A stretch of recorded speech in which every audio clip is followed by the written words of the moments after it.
On Monday, I will be extending the executive order, that Hunker Down Hoosiers order, to May 1st. And so we've shortened the duration. That's not to say that we're going to pull up immediately after that.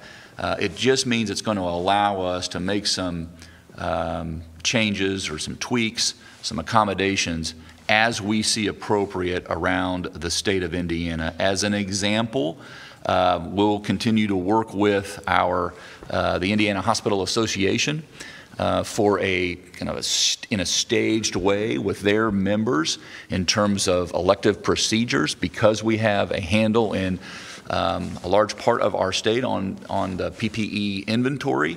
And so that would be an example, in addition to the shortened duration of the executive order. Also, items like elective procedures will change just a bit, opening up. And again, I just want to say there is a lot of work that needs to be done between now and May 1st, between now and April 22nd, and then May 1st. And then there will be after that as well. But this is going to allow us to make sure that we're all on the same page as a state in this together, one Indiana, monitoring our positive case numbers day by day, where they're coming from, maintaining our supply pipelines and levels, continuing the testing in different ways, in different places, making sure that we're building out our contact tracing program, and then, of course, reviewing our business sectors' ideas for how they will safely reopen for their own sake, for the employees' sake, obviously, and for the customers.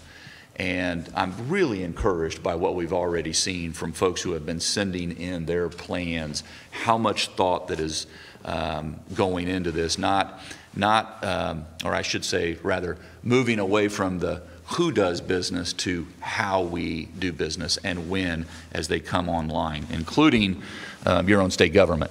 And so we're holding ourselves accountable to this as well, and we've got every agency out putting together their plan for re-entry as well. So again, I want to stress, I mentioned, and we'll get right to the questions here, but I mentioned also yesterday that we rightfully reached out to our neighboring states, even beyond that, into the Great Lakes region, and wanted to make a point that we would be working with our neighbors. We did not want to surprise anyone. We share borders, and you can just imagine we've got hospitals right on the border of large population centers. We've got retailers right on the borders on the other side of the river or up on the Great Lakes region.